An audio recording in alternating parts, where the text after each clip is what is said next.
I cringe a bit when I see and hear myself, so I can't imagine how bad it is for you. Parody songs had been a YouTube craze in a really artless way, just reciting every Taylor Swift single but changing a few words to call her slurs. If there was a joke, it was on those who enjoyed it. So it felt relevant at that time for me to make parody songs, if we're calling them that, but actually make them well, where there's a point to it. It lined up well for me with a period of writer's block, so my dignity took a back seat for a while. I then grew out of it a bit. It felt like having to anchor my ideas to an existing idea was artificial, and maybe the mainstream fad was over anyway. So I got to making my own songs. That is, other than the hundreds of my own songs I also make. A lot of these are short enough that you'll want your money back, kind of jingles, close to the edge of shit posting, but maybe more like crap posting. I sometimes call it music nonsense, but those are less original and generally single punchlines. I think that's the divide between these playlists. I've been meaning to get back to original goofy song videos. Not urgently, just there's a few more ideas that definitely aren't absentine, and I want to call the album Usual Illusion. It's just not been in focus lately, just not committing to music work or as much video work, and I've gained weight and right, I'll go in the order of this playlist, not chronological. I've always identified to the extent that I bother with identity as asexual because I've always been asexual. And yet, sex is okay. That ain't a contradiction. I'm not sexually attracted to people or anything, but there used to be people attracted to me and that tended to suffice for doing things that are okay. I partake in sexing sometimes because it's okay, maybe even nice-ish, or just something to do. It ain't lonely. I thought this experience must be true for others, so express it in song. I was intentionally singing in a kind of melodically weak voice, as I felt it suited the song's character, but that's a weird choice because it could be the first someone sees or hears of me. This line annoys me. How did I think that was anywhere near good enough? I think I swapped out an idea to later in the song and this was a placeholder, then it just stayed because it felt acceptable for a bit. But there's no punchline and it's real basic monosyllabic talk with no meaning. Waste of a chance for a good line. I've not come up with a substitute yet though. I've subconsciously recycled the relative chord sequence for absentine and it's up to you to tell me where. I consider this fair game because they're like separate careers. I paid taxes separately on them. I don't really like Mario Kart that much past the first few. It feels like you're just holding A and getting hit by items. That could be a Game Boy Advance advert reference. I remember seeing that advert and thinking, well, why not say it's the best? It'd still make the illusion, but without conceding to the smut. There's loads of GBA games better than sex.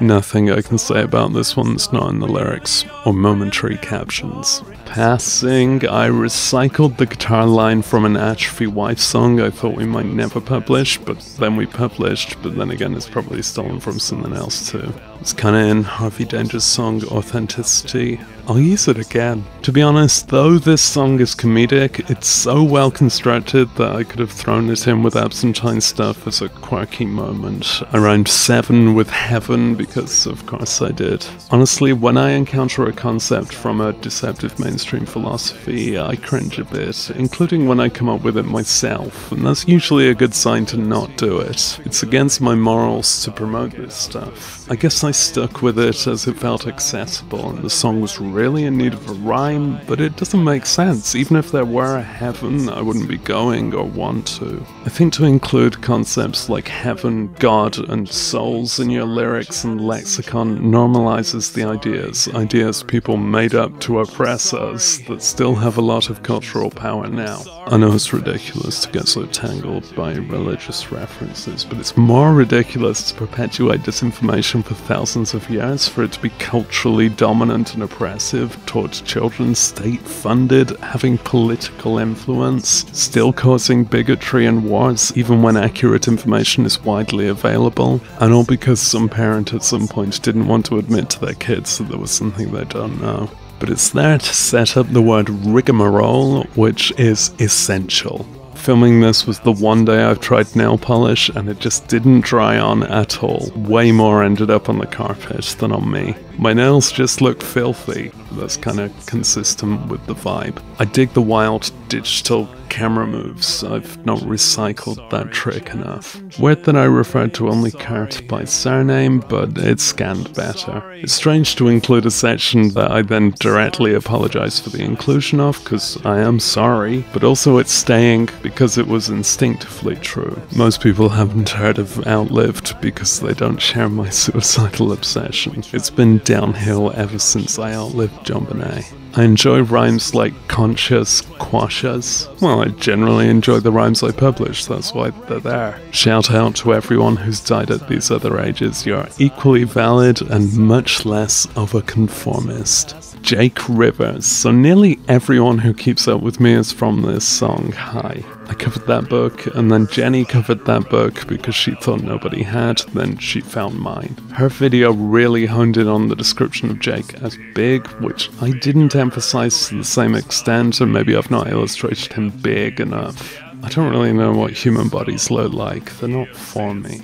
I think the guitars could sound better, and there's a low note I don't hit. I've heard this country bass lick in some stock music since writing this, and the stock music must have preceded mine. Really, it's In a Flight of the Conchords song that I must have already heard at some point. I guess it's a generic bass line instead of tuning, and that's kind of the right thing to do for this song. There's technically things a bit like slurs in this, but I think it's sung in character to an extent that clarifies their context. I mean, there's a rhyme setup where I imply the N-word. Can I be implicitly cancelled? This was designed as an end sequence to my awkward 8-part series that I should have just done as a 70-something minute video like Jenny did, but at my level of YouTubery, I wasn't going to commit to it in that format. So there was a part 8 where I kind of drew my conclusions and rewarded people's minutes of patience with the song. Jenny asked that I upload it separately, and something felt unethical about having the exact same content on my channel twice. Maybe I should have asked that she linked to a timecode, or I should have made new visuals if I had the skills. Or maybe I've learned not to staple an extract with its own merit to something people won't always want.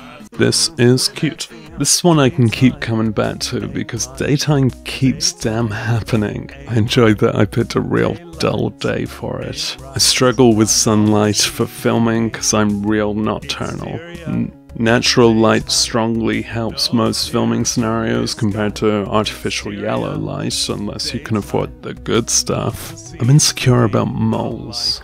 I get them removed, but then I want the rest of the body removed too. This is a vibe, a mood.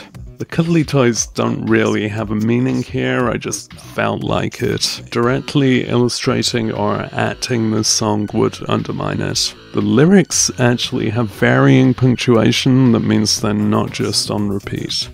The hurry at the last minute, and second video in which I've been unclothed, which I really thought isn't a thing I do. Hurry is just how I'm chronically doomed to exist, and I doubt I'm alone in that. It might involve chronic illness, stealing every possible minute of non-exertion, might be attention deficit stuff, I don't know, it's a common experience, and now it's got a theme song with the perfect duration. Sadly, not the video duration, but you can't contain something entirely within something of the same size. I learned that at school. You can squint at the bus station and figure out where I live. There's a paper truth lift near the end there, answers on a postcard. Me singing a tweet. She enjoyed it. This is a Facebook page that just posts this exact phrase on repeat, so I sang it. I think the kind of whisper scream sounds pathetic. I'd record this with more vocal oomph, but it would have been nice at my parents' place without much mic technology around. Arguably the bits where the line is incomplete are out of spirit for the page. It's that musical license. I like that ice cap zone synth at the top,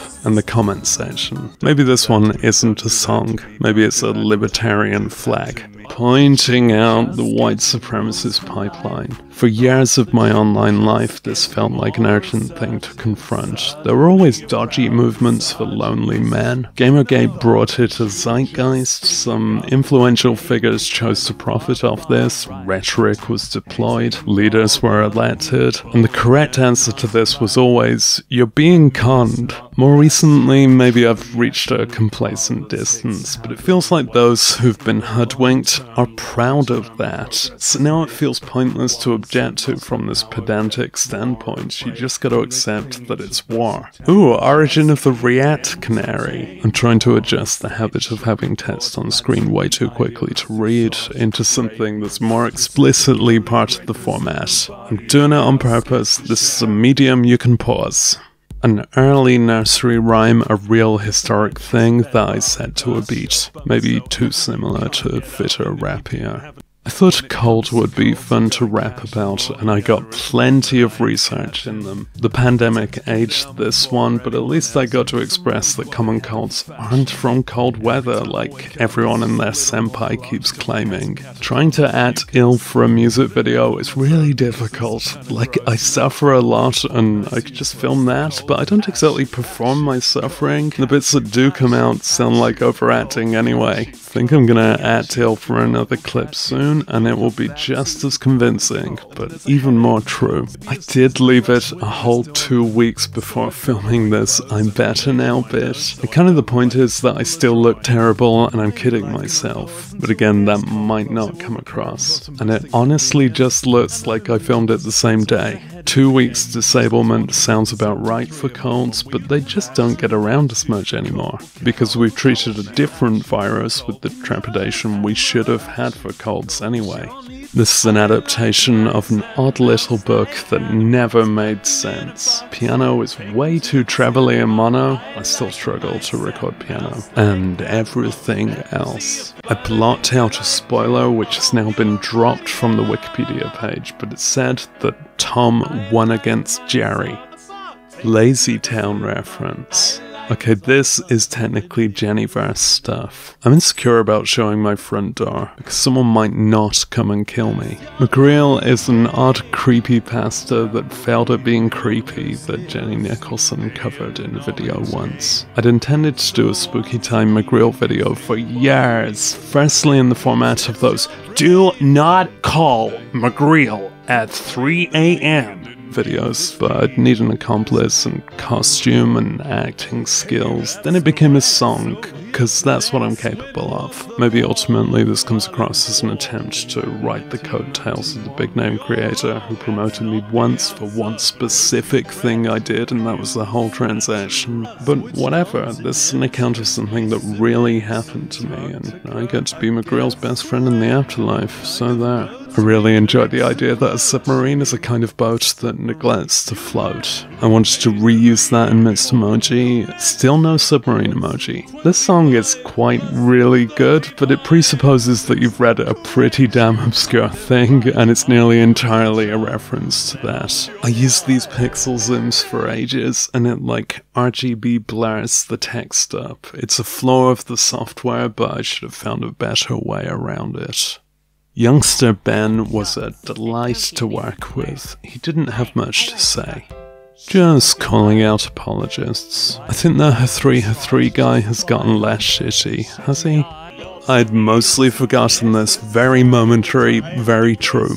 Barely counts as a song. Obviously I chose it to exercise these damn photos. I might make a generic version of this so people could theoretically use it as a reference without it showing me in photos I really dislike. Don't know why I did the voice. They, obviously I know a few non-binary people. I'd say this for defending their dignity, but maybe I'm more motivated by pedantry. Sadly, because the word's always been valid, and pretending it's not comes from one of the worst things, hypercorrective stickling, pedantry's dumbass dark side. so it's pedantry weaponized correctly at least. They goes back really far. I'm not sure if it's a good way to get the point across to compare anonymous theys with specific theys. Like, I think people who disagree with this word in this context are often not quite articulate enough to voice their complaint, but they probably contest that a specific individual can be addressed with the same rule as a hypothetical individual. It does change the verb forms in the sentence to a similar extent that second person singular does, but that's unfamiliar in third person to many people who don't notice what they say. The argument against that stuff is just get used to it, because non-binary people exist. Unhelpful visual references to my own damn videos that nobody's seen. You have to be very British to know who this twat is, but you might have seen his character, who's popular among the stupid. Doyle did a bit of work as a comedian, and then slipped into reactionary stuff because he was better at it until he found his home on GB News. I've read up on the character because it fascinates me when something not well thought out nevertheless finds an audience. His portrait of someone who cares too much about others is a posh white woman. You know, not someone alternative, because then the punching down would be obvious. Why a posh woman? Maybe it's based on someone he met who was even more out of touch than him, but it's not really the accurate way to do the parody. His disdain for women comes across in the choice of name, and maybe that was the insightful choice to make, because that's how the character's audience feels about women too. This clip is to highlight the in plain sight misogyny of the character name, but there's a lot more that's incompetent about the character in general. I can't tell for sure whether Doyle is intellectually dishonest or I'm just overestimating his intellect. Those few seconds were the only reason this commentary video ends in 2022 and not 2020. Happening. This had been going around my head for years, like most sentences about wanting to die do, and I finally actually committed to it. Not that. In a turn of the new year, when I tend to actually have some creative energy among the depression, or at least energy to finish something old. This might be the last time I looked good. The two ghosts approach was born of me liking two takes and using this to contrast them in 50% fade so I could pick. Then realizing the video had no cool touches to it, so that's the cool touch to do. There was a potential pandemic sequel to this called Nothing Is Happening and I Just Want to Die, but the verses didn't have any lyrics because nothing was happening. I just wanted to die. I've not heard anything about Pewdiepie lately, maybe that's a good thing. Obnoxious entertainment isn't inherently harmful, but his racist and misogynist running jokes were just irresponsible with the kind of young and brainless audience his content attracted. Offering Ben Shapiro a spotlight was fucking nasty. Can't remember if there was some then current headline when I made this song, but I strongly expect so considering the today in the title. I did make it zoom in jolts on the murderer guy, but uploaded the wrong edit. Whoops. It's usually unfair to guilt by association someone for who their fans are, but he'd openly courted that kind of fan. Pewds has probably had time to reflect and mature. Achieving that level of fame must be overwhelming, especially when you don't have any talent. But when you become the bully, it's time to stop. Buffalo I'm proud of, because it puts that very fun idea into a minute-long thing that both has fun with it and elaborates it. This could be on Sesame Street or something. Yeah, that wasn't so bad, was it? Oh, it was. Yeah, there'll probably be some more things like this, because I'll still come up with jingles. There's a few ideas I nearly completed and then kind of forgot about completing, but they'll still nag me occasionally, so they may well get made. I've come close to ideas for absentine music videos, but the distinction between that and this would be I'd want it to be really good. Maybe if I make enough commentary videos, I can do a commentary video about them.